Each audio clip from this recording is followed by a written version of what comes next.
What's going on, everybody? We're back with another edition of the CrazyFaceUno podcast. I'm your host, Shane McNeely, and I've got a very special guest today, Margie Ewald. Welcome, Margie. Hi. Well, currently, there's the fading. So say it wasn't working. Hi. Hi. Welcome to the CrazyFaceUno podcast. Thanks for having me. We want to give a quick little blurb of our mission statement at CrazyFaceUno, which is inspiring others to do good and make a difference in our local and global community. Cool. And I'm very happy to have you on the podcast. I am currently road tripping from Minnesota to Florida, the great move of 2019. And you are my first stop in Chicago. Yeah. Good old Chicago, Illinois. Got here late last night. We spent several hours late talking. Yeah. And catching up. We went to college together. Mm-hmm. Good old Bethel. Good old Bethel. So, not part of the Bethel Boys series, but it's fitting because It's like a bonus. it's like a bonus. Yeah. Yeah, exactly. And I wanted to, I was telling you, I normally take some notes and like write things down, like things I didn't really like do that, but Okay. I did write two things down that Okay. I asked you about, you already know about, but Okay. you It's are gonna get weird. the linkage, yeah, good. Yeah. You are the linkage team leader, so you'll have to unpack that for us in a little bit. Yeah. And the other thing I wrote down was plants, because I'm obsessed with your plants in your house. This is awesome. Yeah. You have the cutest little house, and you bought it recently Right. Just in April. in April, and it's like a Better Homes and Gardens like, magazine. Yeah. It's awesome. You got a fenced-in backyard, or fenced-in front yard Front yard. Yeah. in the city, which Yeah. I feel like is pretty special. Yeah. So I just bought a house in April here in Chicago. I live on the southwest side, kind of near Midway. Mm-hmm. And the house that I bought is set, we didn't talk about this. It has an extra wide lot.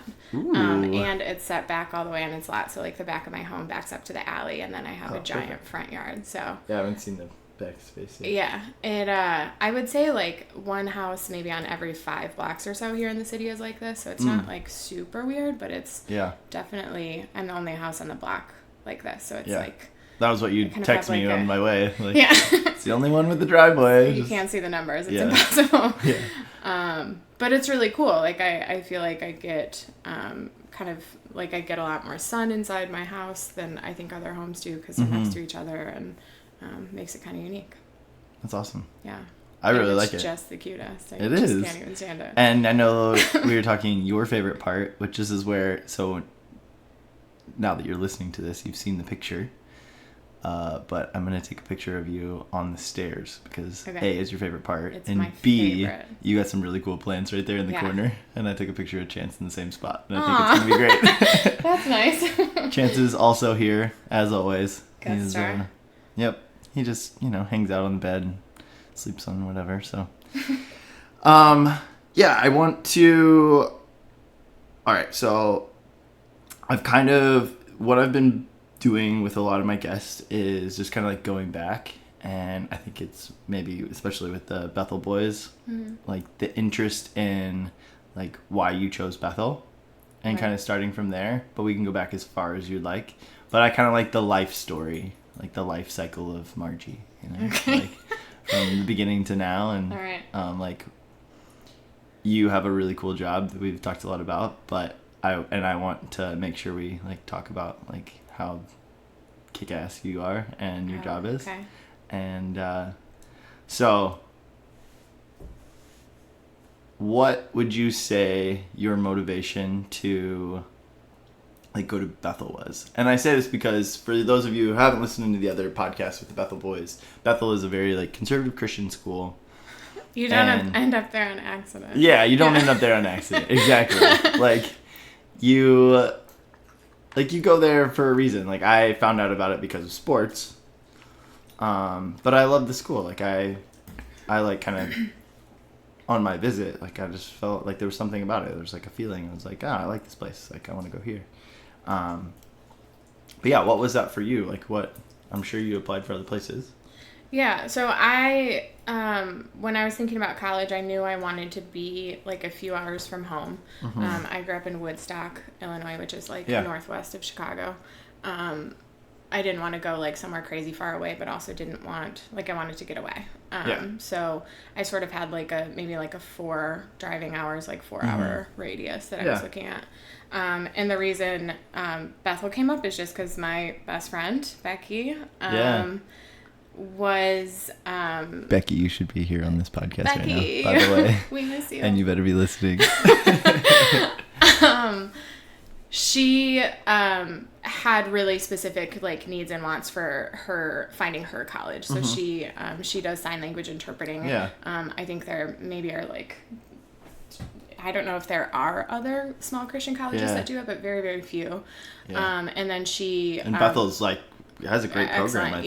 Yeah. Really well known. She also was going to play softball initially when she was looking for school. So I applied to Bethel because she did, and then I applied for a couple more schools as well, like kind of similar ones, like small Christian schools, and ultimately ended up... like Wheaton...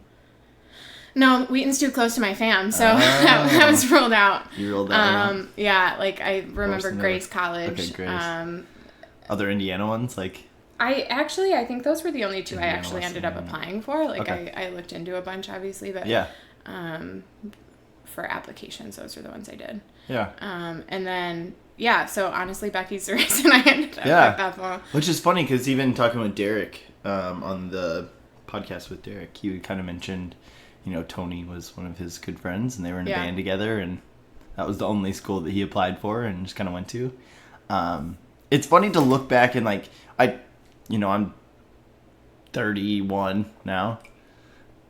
Surprise, everybody. Old, you're old. I know, I'm getting old. But like, it's funny to look back and my friends now that have all gone to just such different colleges, Like I have people that have gone to big state schools to, private,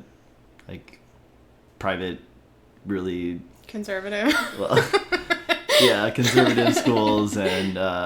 just like scholarly schools, and it's just really interesting to see everybody else's perspective on like college compared to ours. Yeah. Like I don't know. It just feel like our experience at Bethel, because of all the rules, and this is something we haven't really talked about, or I haven't talked about on the podcast with like Bethel is like I said, it's a conservative Christian school. We had curfew, so weekdays it was 12:30. Something like that. I think it was 12:30, one of those two. I was an RA, I should know. Oh my gosh, I forgot you were an RA. Yeah. 12:30 and then 2 on the weekends, right? And then 2 on the weekends, yeah. Okay. And then it wasn't open dorm, so guys couldn't go into the girls' dorms, girls couldn't go into the guys' dorms, except for Friday, Saturday, Sunday. But it was Friday was the girls, Saturday was the boys, and then Sunday was both. Yeah. We signed a covenant. We went to Bethel that you weren't allowed to... heavier than a contract, a covenant. I know. It's like you wrestle with your own promise. moral... Yeah. Your own moral dilemmas. So like that we wouldn't do a whole bunch of different things, but like you weren't allowed to drink on or off campus, whether you were 21 or not. It didn't really matter. It's just interesting when you look at some of those different rules and like some of those different things, and like going to Bethel, like I didn't think anything of it at the time, but now I look back and I'm like, it was kind of crazy. I kind of like missed out on some like things that other people did that like I just didn't have that experience, you know? Or I had it later on in life, I guess, in some ways, like but and then you came in as a psychology major? Yeah. Well, no, actually, I started as an art therapy major. Okay. I didn't know Bethel even had an art therapy program. I don't know anyone else who did it, or anyone who graduated with it, so I don't know that it's like a flourishing program. But I don't quite remember why I dropped the art part, but essentially it was just like a double major between art and psych. And I ended up getting degrees in psychology and humanities. Nice. Have you been back to Bethel at all? No. Oh my gosh. No, that's not true. Becky and I went last summer because or maybe 2 summers ago, because I was buying a banjo from somebody off of Craigslist. So we're like, yeah. It's a really odd thing. Do you have it? Do you have the banjo? No, it's a gift for my ex, but we were like, well, whatever. We're in Mishawaka, like obviously we have to go to campus, and it was a very odd feeling. It was one of those like. Did you go in the library? This is where I was getting at. No. Okay. But it was one of those phenomena where like. Have you ever like visited a childhood home and it like your perspective on it is so different? So different. Like, obviously I haven't gotten taller or like nothing about my body has changed. But like my whole outlook on life is so different now that it was very like, it was odd to be there. Like it was really, even just being on campus felt like a weird blast from the past and like memories of being a pretty different person than I am now. Yeah. Yeah. Well, I even notice, I mean, this is along the same lines, but when I listen to the podcasts after I've done them, I've mentioned this several times, but the way I perceive things in my head was very different than how it comes across sometimes. So, like, there are times when I've had a feeling after a podcast where I'm like, oh my gosh, like, I was all over the place. Like, I didn't know what I was saying. Like, you know, like, I felt lost in my head, but it doesn't come across that way. And then there's been times it's the opposite where I felt like I was very clear and I was like, what was I saying? like that wasn't clear at all. But the perspectives are really interesting. Sam and I, so we went and like kind of went through that weekend a couple weekends ago when we were there. And dude, you guys walked through campus? Yeah. Yeah.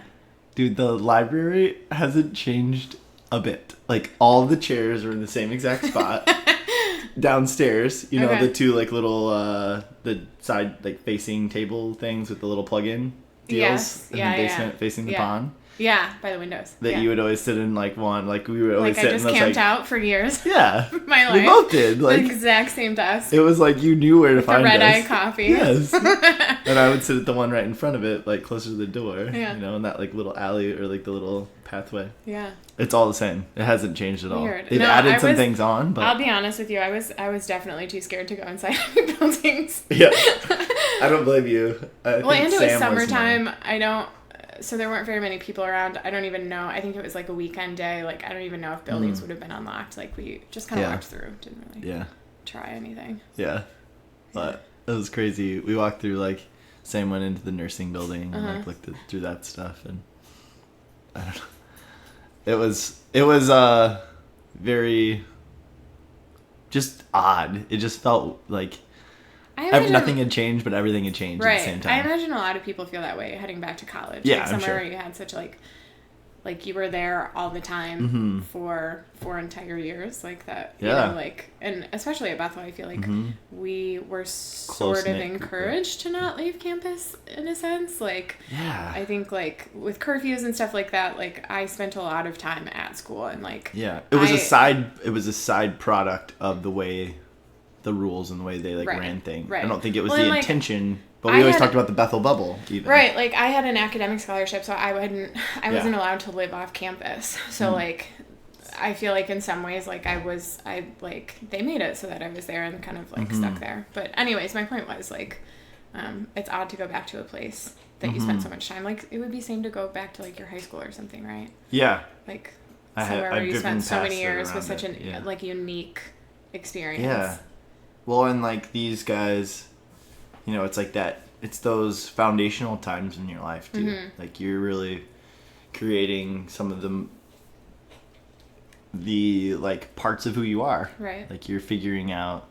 You decide. I know I talked about with Derek being the one that kind of like spurred me along with asking the question like, why do you believe that? And that was like a monumental like time in my life. Really, like it was huge. Like looking back. That was the one question that kind of has spiraled into who I am today. Yeah. You know, it's one of those questions. But yeah. Did you like the program that you went, like psychology and humanities? Yeah, I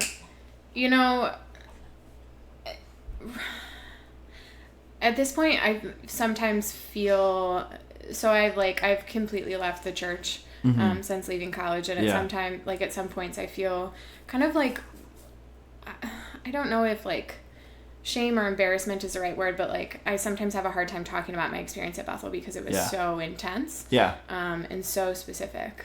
The other part that I forgot to mention is we had chapel 3 days a week. Yeah. Monday, Wednesday, Friday, mandatory. Right. You got what, 3 misses? In a semester, yeah. In a semester, and then they had like makeup ones on Wednesday nights. What was it called? Vespers. Vespers. Yeah. I have no idea what that means still. I think it's from the Catholic tradition, right? Okay. Yeah, like, probably. I don't know. I have no idea. I'm obviously a bad Christian. Yeah. What did you originally ask me? I lost it. Just like your experience with the program, like psychology and was it humanities you said, or humanities? Yeah.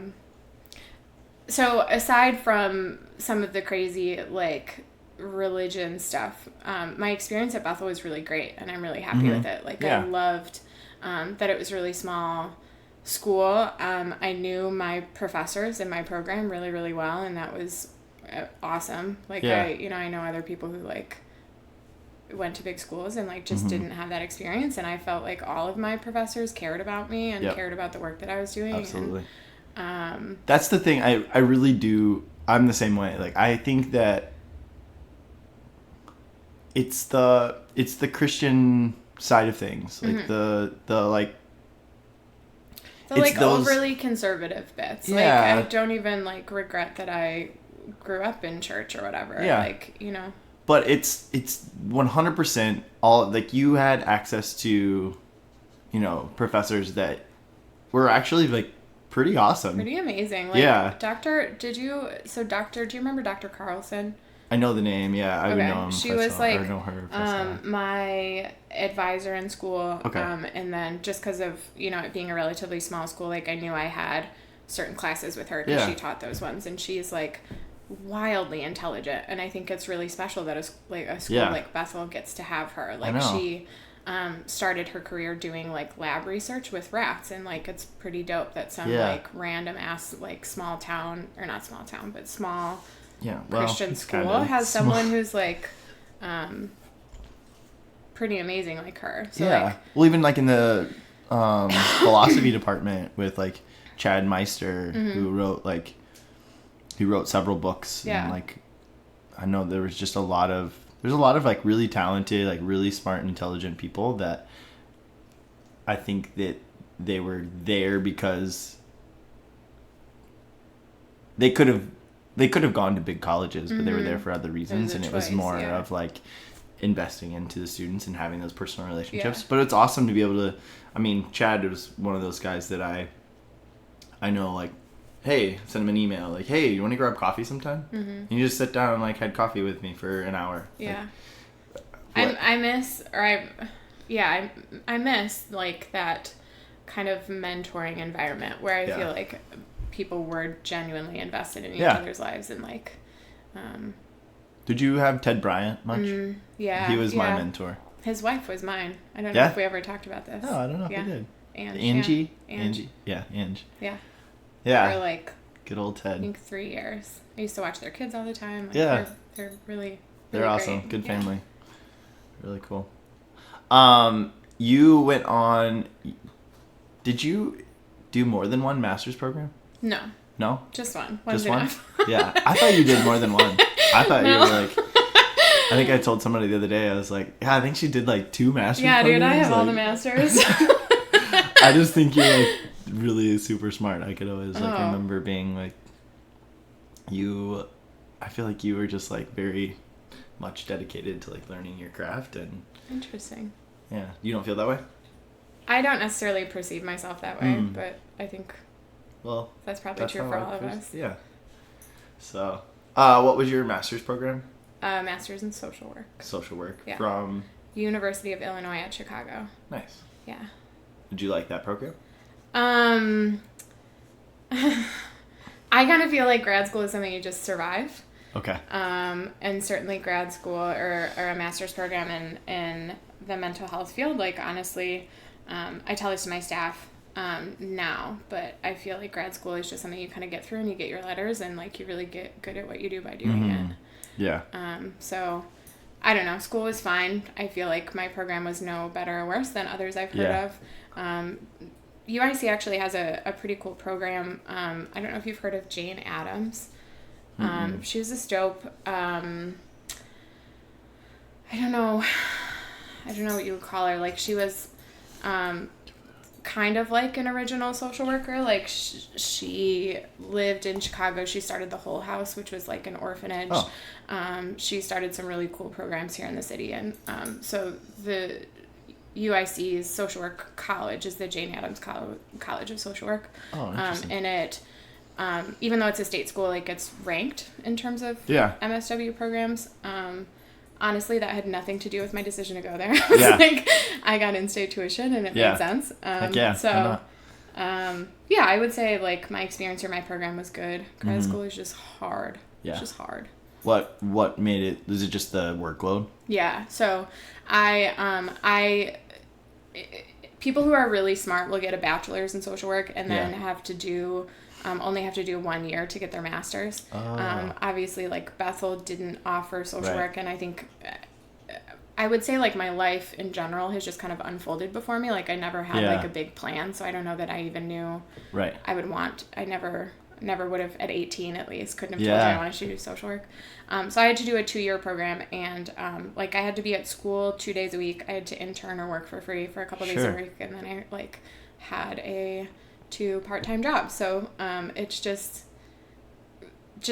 in terms of like how much shit you have to do throughout the week, it's just like a lot, just like really, really, really busy. Yeah, that sounds terrible. And then my second year I had to work, I had to intern for free 3 days a week. So like, full load. So you're like still in school, still doing work, right? Exhausted, but still have to do all that. And so I came in. I don't know how much you know. We were talking about this like they were learning more about each other. I know. So I came in as a nursing major. Did you know that? I think I did. Yeah. So Sam and I were nursing majors. Okay. And then after my first year, I switched, and I wanted to go into. I decided that summer. I took that summer to kind of figure out. I realized that I didn't really want to continue the nursing program, as well as I was going to be back a year. I didn't get into the nursing program. And so I was like, well, I don't want to go back a year. I had already like decided about 6 months in, like the first semester. I remember talking on the phone with my mom, and I was like, I don't think this is what I want to do. I was like, but I don't know yet, and I got to the end of that semester, and it was like, you're going to have to come back another entire year. And I was like, that seems like it's the world telling me, like the universe is telling me, like, if you're already not feeling it, and then it just made your life. Yeah. So I was like, okay, well, I'm not going to do that then. And so I just took that summer to kind of figure out what I wanted to do. And I was interested in counseling. So, but hey, dude, stop licking. Chance. No licks. There we go. See? Unedited, you guys just get all the raw footage here.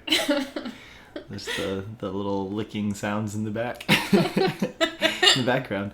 But no, I went in and I decided that counseling was what I was interested in. And so because it was Bethel, I could go psychology. Right. Or I could go a Christian ministries route. Okay. And when I was talking to my my counselor, he was like, sounds like youth ministry is what you're like would be interested in, because I wanted to work with kids and like youth and so just like Bethel did, like tack a ministry on the end of it, right? Yeah, perfect. Go lay down. He's super needy right now. Go lay down. And based on the description that he told me, like that was like, yeah, totally, like that's exactly what I want to do. I want to, let's do that. And so I signed up for 2 weeks, and he was like, let's just put you in, take part in like the first 2 weeks. And if you get to the end of those 2 weeks and you decide that's not what you want, like, let me know and we'll switch you out and we'll get you over to psychology or whatever. And I was like, no, this is cool. I like it. And so I stuck with that. But would you redo that, or if you could now? Yeah, I wouldn't get an adolescent studies and youth ministry major. Okay. That wouldn't be my bachelor's degree. Sure. Okay. I would actually probably be more interested in doing like a bachelor or a business degree. Cool. I think like that would be the thing that I would go back if I was to go back and do. Can you just maybe you can just go get an MBA? Isn't that a thing? I can. Yeah. I could. Again. Good. We just planned your life for you. Yeah, I can. I could. I don't think that's going to be in my cards, but we'll see. Yeah. So similar, I guess. Not same fields, but I was interested in like similar fields. I mean, I still would think that counseling would be pretty awesome as well. But I just don't have. I really hate the idea. Like mental health generally, like mental health providers are wildly overeducated. Mm-hmm. Not overeducated. They're very educated and underpaid. So like it's pretty dumb that like you who has experience working with people would have to go back and get a bachelor's and a master's to be licensed. How do you feel about that? I mean, in general in society, I feel like we're still very driven towards the college route. Mm-hmm. I feel like this pendulum has swung super far one direction with education, right? And almost like not every job, but there's so many jobs that they don't even consider if you don't have like a degree in something. Yeah. Which it has value for sure, right? I mean, I wouldn't be who I am. I went to learn things. I wouldn't be where I'm at today in life if I hadn't gone through those experiences. But I think we've neglected over time. I think we've begun to neglect the fact of like experience. Mm-hmm. I think experience trumps like education almost every time. And I wouldn't say that's true. Like I can only speak to what I do, but I would say that's very, very true in my field. Like if I had to pick between, so I have, maybe we can start talking about work, but like I have a team of 5 people that I work with, and 3 of them don't have a bachelor's, but each of them has at least 10 years experience. And as we're having conversations about hiring people, I think that's a really interesting thing to kind of weigh out is like, would you rather have someone who's just worked for a long time or someone who has a degree on paper giving them permission to work? And I guess my thought would be like a little bit of both is good, but like it's been really, really cool and interesting over the past year and a half to work with people who just have maybe don't have so much of a clinical background, but have really cool, like just cool skills having worked with people for so long. Well, and I think that it's what's the word?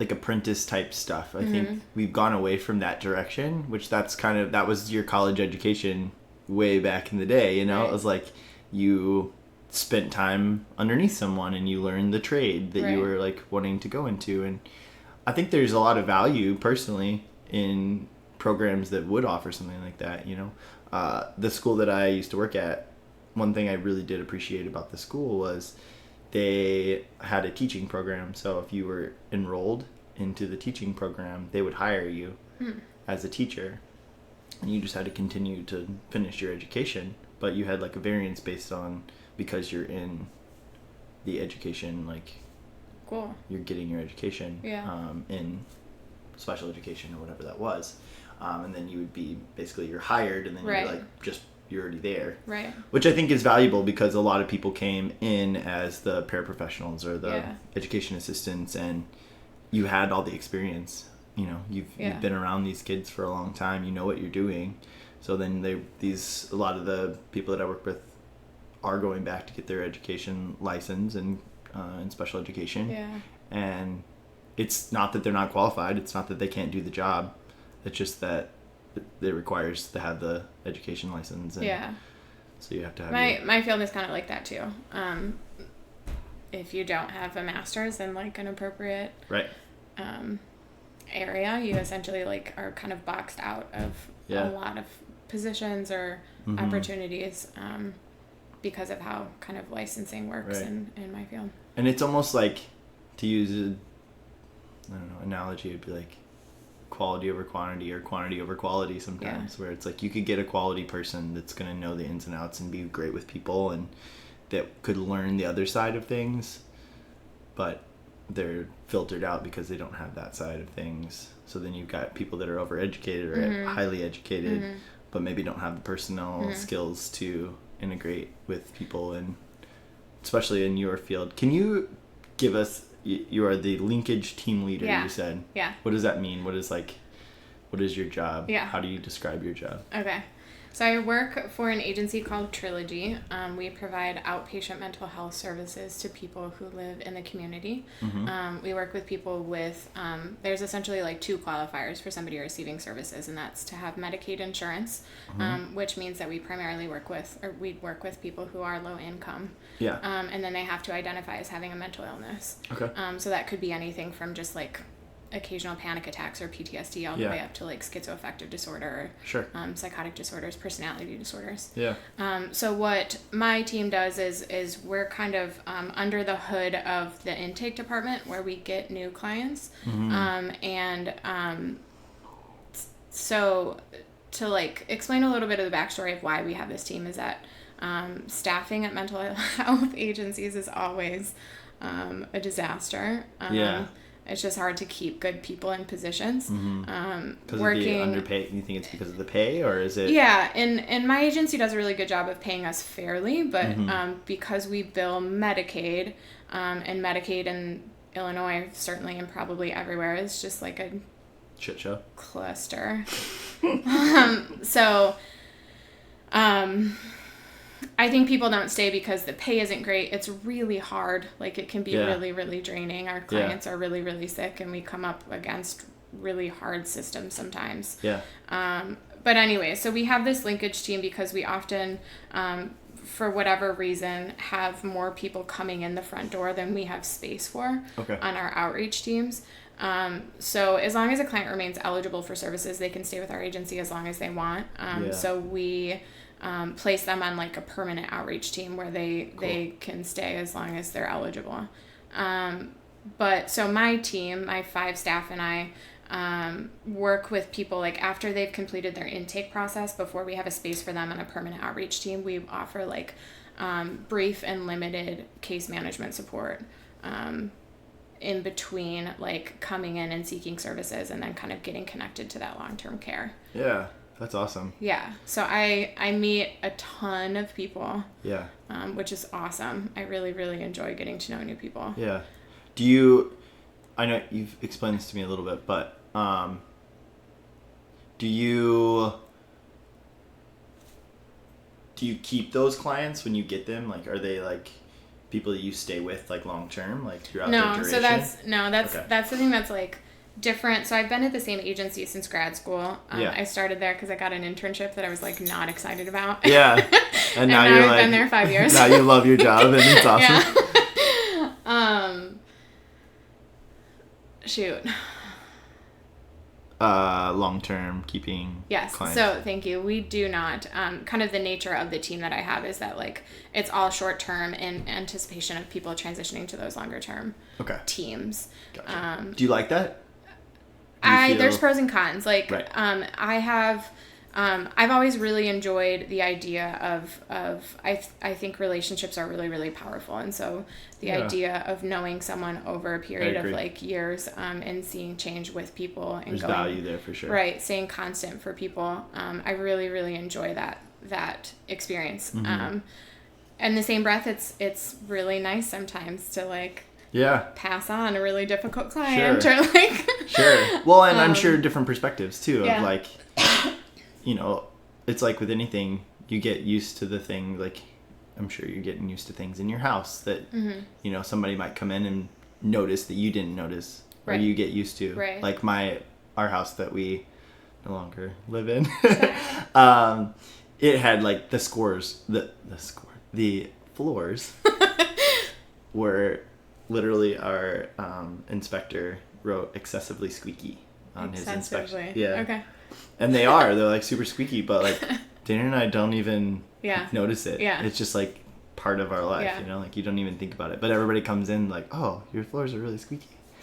And so it's just funny. It's like those types of things. But, you know, I'm sure there's pros and cons for sure. I feel like relationship, especially in like social work, and in like the mental health field, there's value in like those relationships and building those relationships and keeping those and having trust. And that's I would say my very favorite part of my work is like is being with people over time. What's the longest like period of time that you get to spend with like a client, like in on my linkage team? My goal is to get people transferred within 6 months. Okay. That there's like a ton of moving parts with that, like all the way up to like that's different services or like for them. Is it like it's just you're handing them off to a specific person? Like is that... Yeah, so we'll assess like level of care, and then we'll hand them off to like that level of care. We kind of have like maybe like 4 levels at my agency. And so you do the assessing. Intake does the assessing. We do the like hanging in the case management until there's a spot on the permanent teams. Okay. So, but I enjoy the brief stuff too, because people often come in and are like, dude, I just need help. I don't have anything that I need. And we're able to kind of like help triage and like get some of those upfront immediate needs kind of like out of the way. And that's pretty cool. Like that, I think helps clients or people develop trust and feel hopeful for like what kind of services will continue at the agency. Like if we can be really helpful up front, I feel like it kind of sets the stage for a good helpful relationship like over time. Yeah. What would you say, if you can think of anything, what would be like the most challenging part of your job? Office politics. Just like not my thing. I'm people often say that like middle management is some of the hardest work. And I would agree with that. Like I get a fair amount of instruction or direction from above me, and definitely have my own thoughts about how things should go myself. And I'm not very good or very patient at having to like do red tape type stuff. One of the cool things about having been somewhere for 5 years, and unfortunately like in my field having been somewhere 5 years is like forever. Is that I know everyone. Like our CEO, I've known her as long as I've been there. She used to be our vice president. Like our chief clinical officer is someone that I've known as long as I've been there. So it's like I feel like I've intentionally developed good relationships with people. But yeah, all the some of that organizational and like we tend to stick pretty strictly to like this hierarchical system of like managers and stuff, and I often think that's pretty outdated. Yes, like frequently not helpful. So I would say it's actually behind the scenes stuff that's hardest for me. Like working with individuals and with clients is my very favorite part of what I do. And even on really hard days, like I enjoy it. It's shit that gets in the way of me doing what I think we need to do. That really frustrates me. Would you give us a like a brief like picture of what your day-to-day looks like? Of like you don't have to give like I know there's like certain it's a complicated question or answer, and I know there's like only so much you can say, like you don't have to give specific examples of like people, I've got but infinite examples. That's perfect. Not a problem. I laugh because no day is ever the same. Ever. And honestly that's what I just love about my job. I'm never bored. I tend to be someone who's kind of restless, and I enjoy change. And so I really enjoy I mean, what it comes down to is like people are messy and things come up, and I'm enjoy being flexible and just kind of like changing things when needed. I know you had mentioned that sometimes this like your job can be like sometimes people need your help, and it's like very important that you give them the services or give them the help that they need sometimes in what's the direction? I'm trying to put it softly, nicely, but go on. No, I was going to answer, like, what does a typical day look like? Okay. So I, me and my 5 staff, carry a caseload of, like, it's getting up toward 130 people, which is, like, hands down 3 times as much as, like, what other teams at our agency do. Average out, like, just over, like, 25 people a person. Yeah, and I say I have 5 staff, but I really have like 4.5 because one of them covers in a different department half the day, so I only get him from 2 to 4:30. So I really have 4 staff, and it's a lot of people. Like I 100% of the time feel like I'm forgetting something. Mm-hmm. I have to constantly tell people to remind me stuff. Like if I don't write things down, they're completely gone. Yeah. I ask my staff constantly, like, remind me who this person is. Yeah. I would prefer to meet all of the people on my caseload, but that's not feasible. So I tend to like meet the people who have higher needs or like, you know, who I might end up needing to like know more about later on. That's a lot of trust you put in your staff, though, too. It's a huge amount of trust. Like, you have to trust them that they're doing the best that they can and they're doing their job at their full capacity as well. Yeah. Yeah, but I love that my staff are given that opportunity. Absolutely. Many other levels of care at my agency, people are micromanaged more, and I hate that. I hate doing it. I hate getting micromanaged. Mm-hmm. I would prefer to only address issues like when they arise and otherwise just trust my staff. Because honestly, if I can't trust my staff, they can't do their jobs. So like I'm just going to trust them until there's a reason not to, you know. But so for a typical day, I get into the office at like 7:15 or so. We don't open till 8. Mm-hmm. And then I would say my schedule looks like a mix of like maybe a couple of meetings and then a couple of appointments with clients and some time to do some paperwork. Anyone who works in healthcare knows that like we chart longer than we actually like spend time with people.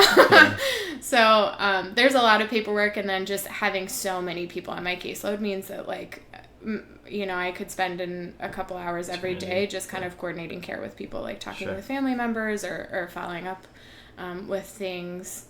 I get like probably 100 emails and maybe like 10 voicemails a day. So it's like honestly just like keeping up on everything is like a big part of my job.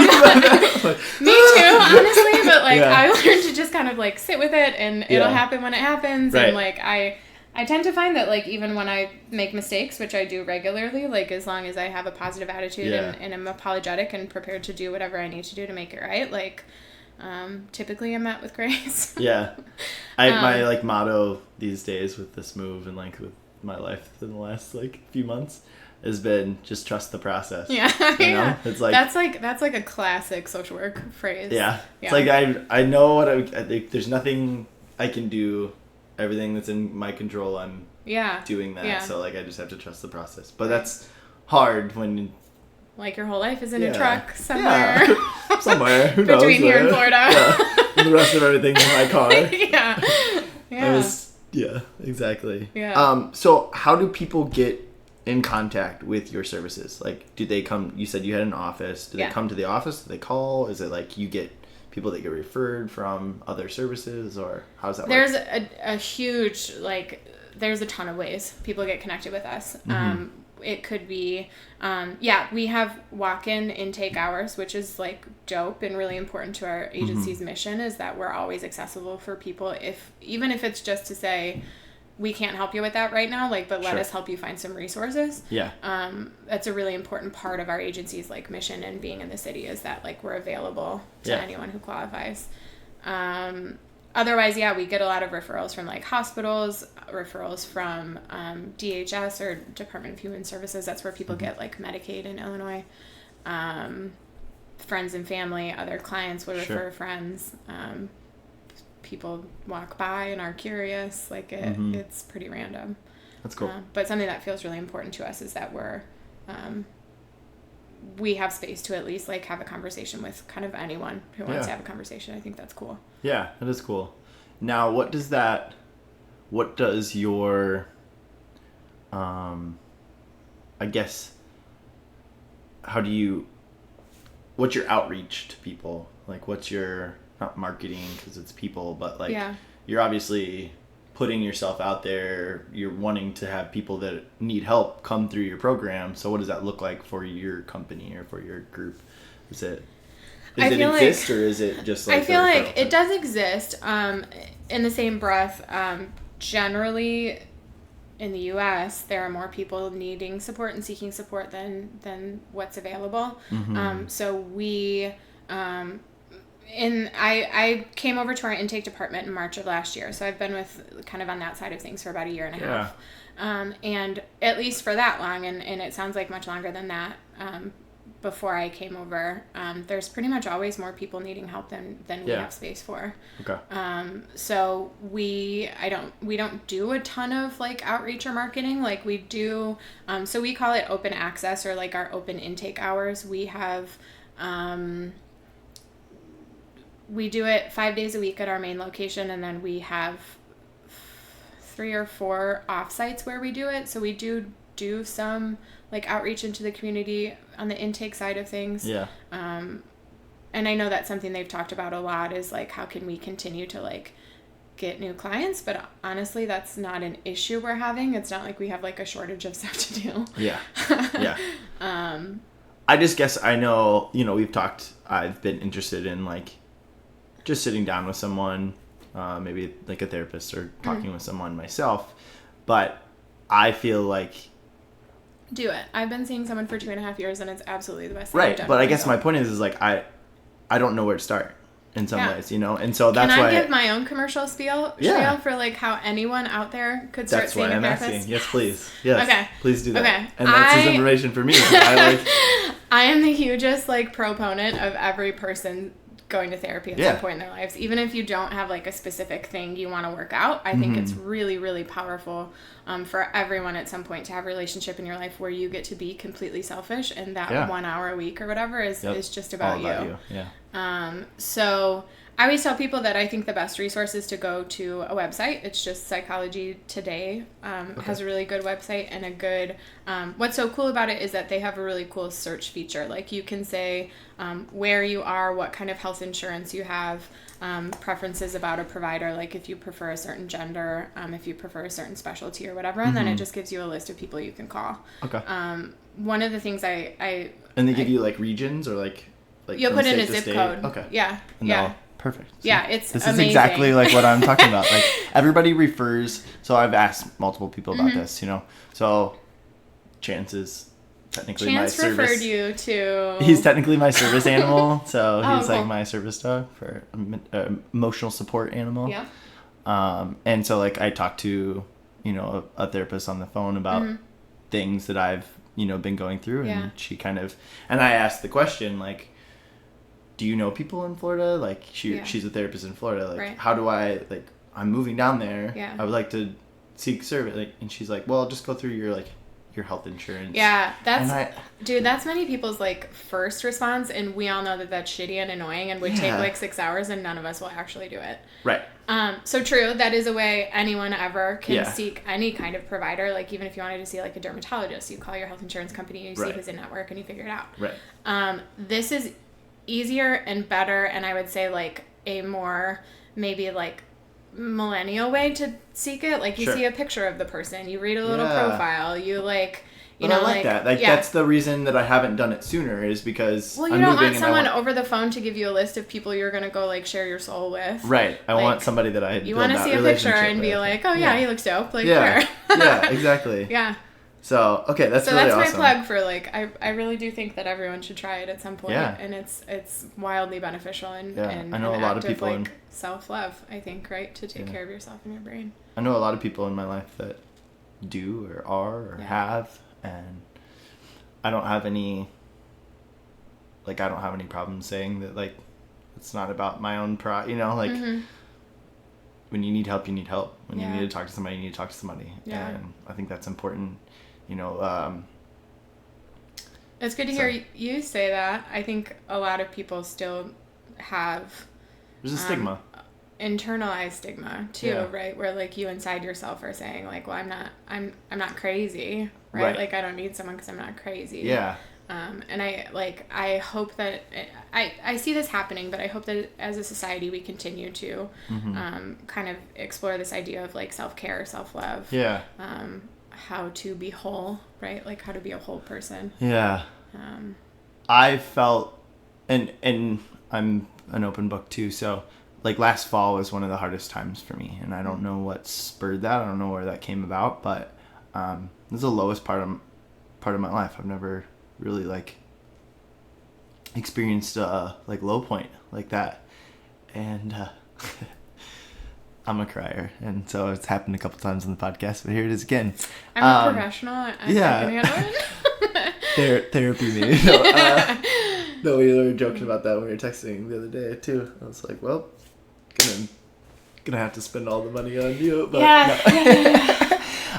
no, like it was just a really low point, and I'm sorry to hear that. Yeah, it's also normal. Yeah, and I'm in a great place now, but I also fear that I'm just like at a high point, you know, and then I know that moving I've moved many times in my life, and I know it's going to be hard. There's going to be lonely times, even though I'm there with my wife and my dog, but it's hard. Moving's hard, and finding people to, you know, my best friend Sam, he's in Minneapolis, and hey Sammy, and it's hard to say goodbye to him. He's just somebody I can talk about openly with anything, you know, and so. But yeah, those things. Matt passing, you know, I've had Matt and then Alex. There's been 2 suicides in my life in the last 2 years, and it's been, obviously it's a terrible thing, but like when you look on the bright side of things, it's like those have shaken me up enough to go, you need to get help. Like you need to like take care of yourself, you know, like neither one, especially Alex, like that nobody knew. Nobody thought there was anything. Like nobody knew anything. Yeah. And you know, it's never like something you expect or something you think you're gonna hear or go through. But so it's put in perspective that like, hey, self-care is okay, and like you gotta take care of yourself. Yeah. And though I've never felt like that and got to that point, I think that obviously I never thought that those people necessarily would do that either. Right. So like that's like a, hey, take care of yourself. Yeah. And then the other part of that is made me really focus in and be intentional about the relationships that I want to have in my life. Yeah. The Bethel Boy series is, you know, that was like that, and us coming together was honestly, it was because of Matt. It was because of that, and we were all in different places in life. We kind of like just scattered, lost connection. We hadn't talked to each other in like 10 years, and then we were back together, you know, and those relationships, and now it's one of those things that we want to continue to do and have those, be intentional and check in with each other and just make sure that we keep each other in each other's lives. And so there's like, I love seeing all the memes on the internet about like just positive ones, like, hey, your friend who like you think they're cool, like just check in with them. Like, I love that. Just check in. I also like the I don't know if this is like, I work in the mental health field, and I'm like pretty in my field, so sometimes I don't know what the rest of society thinks about things, but like in our field, we're talking about viewing mental health and mental illness more like a chronic medical condition. Yeah. Like diabetes, you have to monitor throughout the course of your lifetime. Like I think it would be good and helpful for us to view something like depression as a chronic illness that you have to check in about across your lifetime. Yeah. And you know, you might go a long time and then you might have like a depressive episode, and it's okay. And instead of viewing it as some character flaw or moral failure or something like that, like you something's are wrong somehow with you. Deficient. It's just, it's just the chemistry in your brain sometimes gets a little crazy. What do you think? Do you think that obviously mental health is like it's a big thing, I feel like, in today's society, and in the last several years it's really been put on the map and kind of grown. Do you think it's helpful for me to hear you say that? Yeah. Because like being in the field, I have a hard time like having the perspective of like what is like culture, like society generally say. Because to me it does feel that way, but I don't know if that's true for everyone or just true because like I'm in it all day every day. It almost feels like it's, and this is where I'm going with this. Like in some ways for me, I feel like it's been almost, I don't know how to, not in a bad way, but it's like over talked about and not. But it's not, obviously, like the more we talk about it, it's fine. And this is where I was going with this is it that we're just more informed now? That people, like our parents and our grandparents, like you think that they had the same rates of like mental health disorders or whatever you want to call it, mm-hmm. or what is the rise? Like, why is it on the rise? I think. Are you asking me that question? Yeah, like I think suicides are on the rise. Like, I don't right? know that I don't I'm know qualified the to answer. Suicide is actually not on the It's rise. not? Mm-hmm. Okay, so maybe it's just in the. See, these are the things. Like, these are the things I just don't... Like, I feel like they're in your face and people talk about it and, like, people throw statistics around. Yeah. But you can throw a statistic around about anything. Right. And you can create a statistic to look any way you want. Yeah, and... So, I mean, I would imagine, Shane, that part of that is your own experience. I'm sorry that you've lost 2 people recently. Yeah. Sure. Statistically, that's not true, which is a good That's awesome. thing. Yeah. That's good.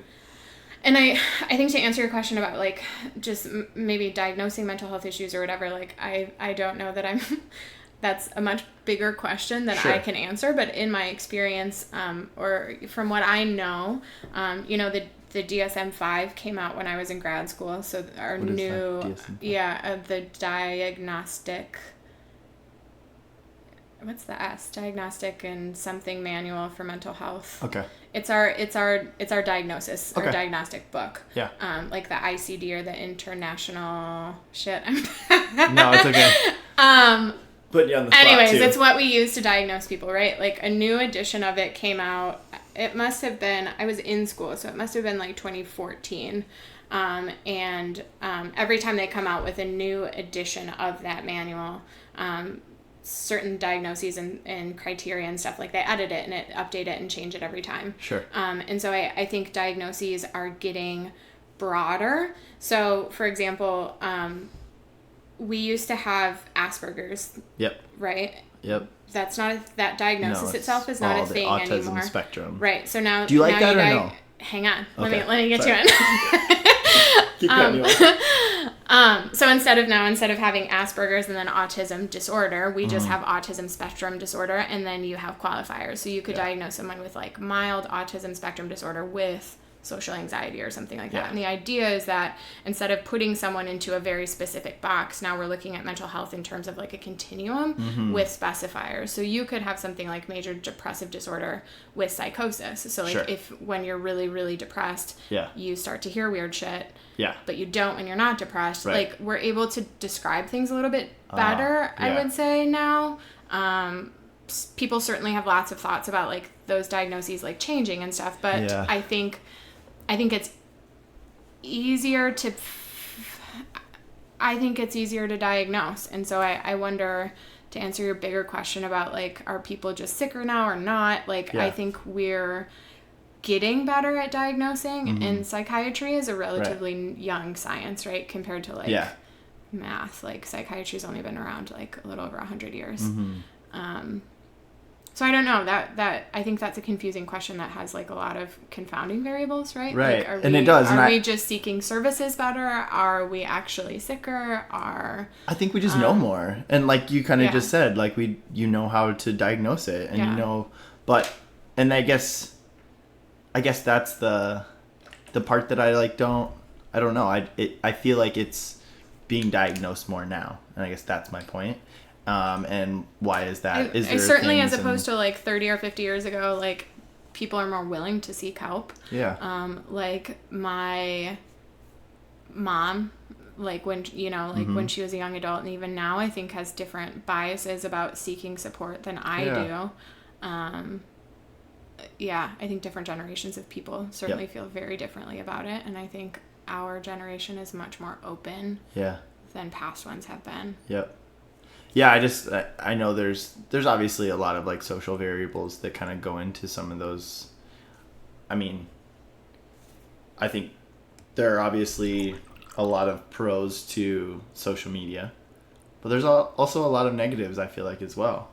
And not that I feel like they bleed into maybe your field a little bit. Maybe not a lot, but I think that the way that society runs, like with social media and the way that we communicate, the way that at least our generation was probably at the very like forefront of that in some ways, and the younger generations now are kind of picking that up and trying to navigate through it, with the different social media outlets that are out there and the way we handle bullying, cyberbullying. Now that never used to be a thing. It's a new thing, but it just, the way we interact, it obviously plays a part. It affects our mental health in some ways, and so like I just wonder how like those pieces play into the psychology world and like the mind. I would say I'm not the best person to answer that. Sure. Because I work with people who are low income. I'm making Jane drink a gross green. It's not gross. Grass drink. There's like dandelion greens in it. Yeah, kale, spinach, dandelion, celery, parsley, cilantro. What's that one? Chiote? I don't know how to say it. It's they always have them in the Chino groceries down here. Coyote? Okay. Not peyote? Not peyote. Bok choy, green bell pepper, cucumber, Swiss chard. They basically just make juice out of everything that's green. Apple, lime, orange. Yeah. Except for the orange. Except orange. Orange is a little sweet. It's great. It's really good. Thank you. Mm-hmm. Cheers. Cheers. So I personally don't have I don't work with people who are very like tech literate. Yeah. So to answer it, like I'm not. Yeah, my work is mostly with. I would say the vast majority of people I see are middle aged and up. And probably have had a mental illness for a very long time. So. Yeah. I also work with a fair amount of people who come out of jail or prison. Like I was working with a guy last week who was in prison for 14 years, and we were joking about like when he went to prison, like beepers were like all the rage. I mean, he came out and he's like, I don't understand. This is like to go from like beepers to an iPhone is pretty crazy. And I guess that's my point. And even the way we interact with each other, like texting, and like calling people versus like the way we communicate with people is different. This is the first time we've talked really since, or like been together since college, but I see your life, I see you post pictures, or I see you bought a house, like, you know what I mean? There's like those things where, and you feel connected to a person but you haven't checked in with them, or like Robin Williams, like check on your happy people, like that quote that I was talking about him, like, they're not always like doing well, like just check in on people. But I always wonder like how that aspect of things kind of plays into some of the different just social disorders or like mental health in general. Something that's like come up recently that I think is like amazing and just really, really great is they're starting to develop like apps and platforms where like someone could speak to a mental health professional via text or something like that. And I think that's really cool to see. To me, that sounds like meeting people where they're at. Like, I think of some of my younger family members who have grown up with smartphones since like early ages. And I do think there is like a social, like, I think that some young people who have been raised with smartphones for a very long time potentially have like some social deficits or like a hard time kind of communicating directly in a more traditional way. So like if we can offer people services in a format that they're comfortable with, I think that's cool. Yeah. And we should do it. Absolutely. What would you say, obviously with the field that you're in, social work and psychology, what is like, it clearly shows that you have a very empathetic heart and you're very like caring. You want to make a difference and do good, which is a theme of the CrazyFaceUno podcast and just CrazyFaceUno in general. Where did that come from? Do you remember a time like in your life where you wanted to help people, or? I don't. Yeah, no, it's always kind of been there. I don't. Yeah. There was never like a moment where I decided that was what I was going to do with my life. Yeah. And like I kind of mentioned before, I feel like I've never, still don't have a clear vision for where things are headed. Yeah. Like I kind of fell into it, and I feel like I've always been caring and empathic. And it feels really important to me to spend my time and my life and my energy and my brain on something that matters and makes an impact, right? Absolutely. That's something I to check myself about. I get really judgy about people who like are just here to make money, or know, like fuck capitalism. Like it's just bad. Yeah. And destructive and harmful to people, and it just it was natural, logical. I mean, it's the common theme. A lot of people, I asked Sam the same thing, and he was like, I remember my mom telling me, like, you listen to his podcast, and he talking about, like, his mom, like, I would pick out certain books at the library, or my mom has told me stories, and my mom's told me the same thing. Like, I remember, I grew up as a pastor's kid, and so we had these missionary couple that would come into our house and stayed with us and, like, tell us about it. And I remember at one point in time I told my mom, like, I'm gonna go to Africa someday, Yeah. And though still haven't been to Africa, I work for Invisible Children, who did a lot of work in, Uganda and Central Africa. So it's just interesting. Like, there's obviously something within some of us, especially, that, like, that's just a thing. Right. Thank you. What else is important to you? What are other, like, things that, like, issues or things that are important to you?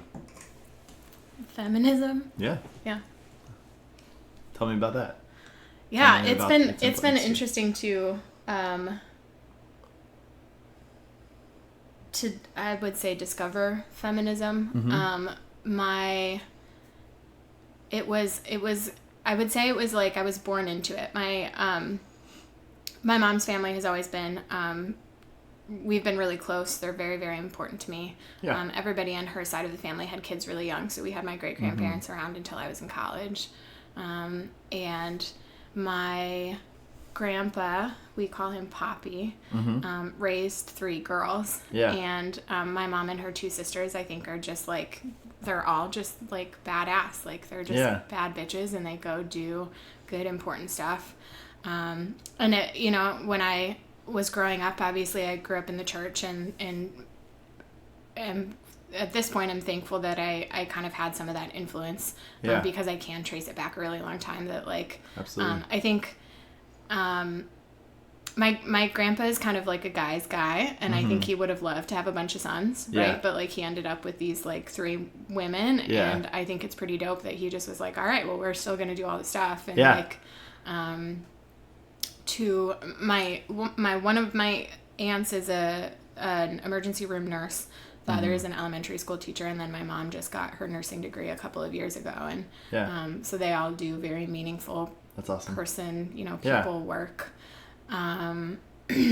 Yeah, I know Dana and I have talked about this a lot. My wife, we've talked about, she's a woman in a management role, and, like, the importance of, for her even taking this position of, it's like negotiating her value, negotiating her worth. And though, like, it's important for her to stand up for herself, and well, at the core of feminism is just the idea of equality, right? Like, it's to no one's detriment. It's just, like, the idea of it is just that we all have equal opportunity to do the same things. Not necessarily even men versus women. Right. It's intersectional feminism is dope, and talks about how other factors can make it even harder for someone to get to an equal position. But I guess in some ways that's kind of become a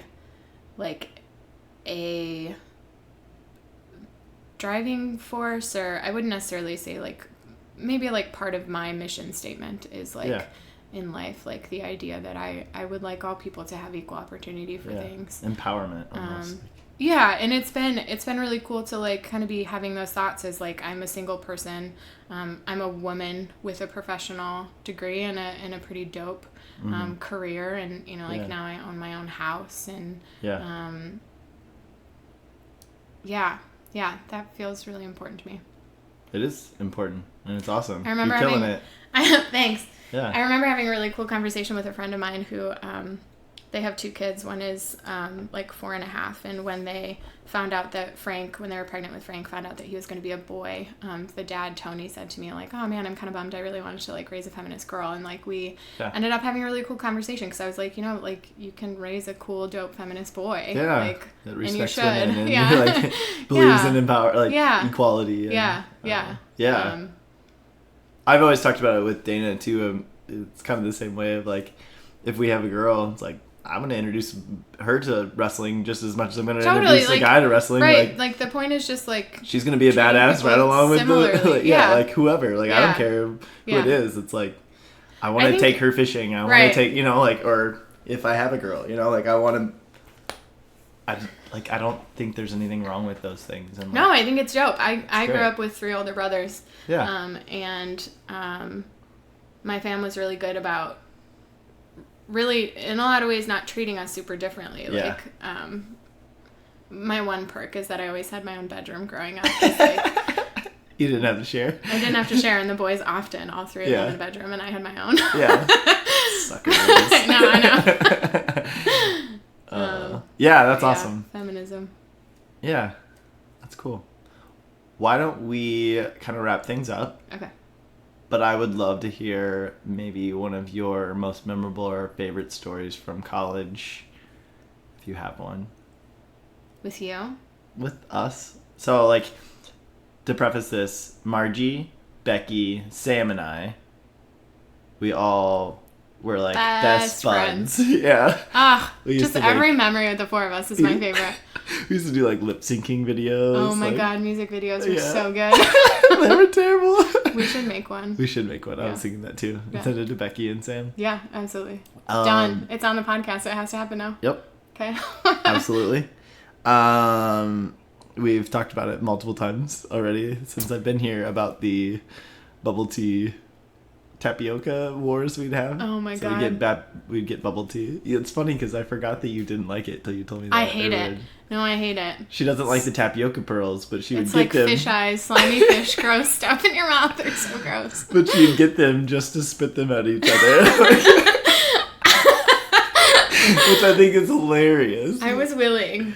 Yeah, we'd get bubble tea and we'd get the tapioca pearls. Oh my God, they used to get stuck in my hair so bad. So bad. I have crazy curly hair. I know you mentioned when we were texting back and forth, one of your favorite memories was coming to Chicago and like going to that show. I don't even remember what show it was.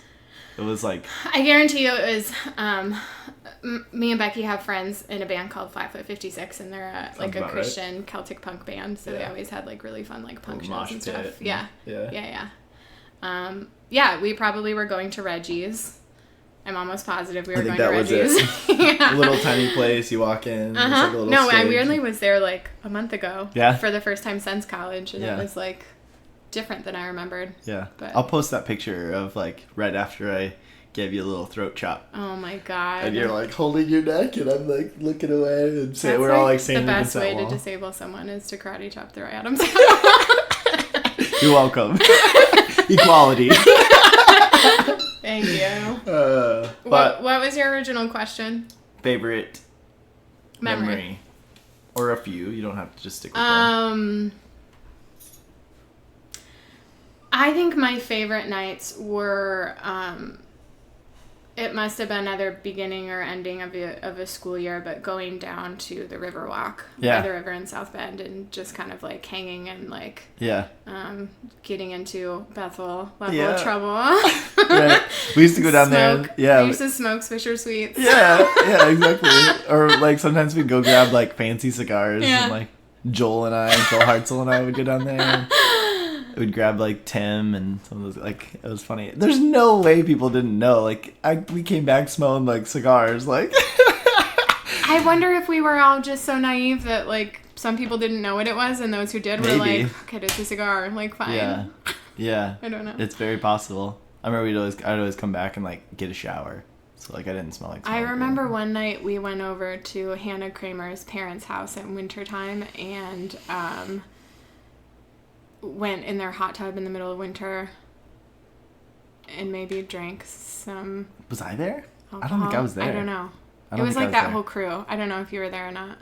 Maybe. I don't remember. I remember We went over there a couple times, I think, but I don't remember that. Cool. Well, anything else you want to leave us with? You've got some good little things. What was it? Psychology Today. Psychology Today, yeah. So go check that out if you're listening.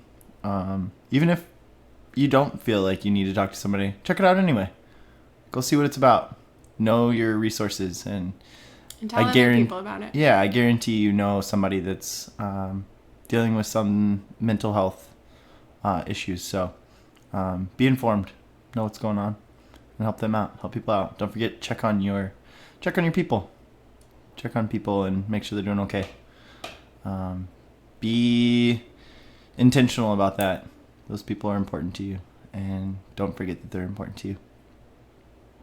I get teary-eyed. I get all choked up every time. Yeah, I will end this right there. Thank you again, Margie. Thank you. I appreciate it. Don't forget, guys, do good, make a difference, and we'll talk to you again hopefully soon. I believe it may be me doing a little solo podcast with you guys next, but we'll have Tony Wiltsey back on the podcast very soon. All right. Love you guys. Peace.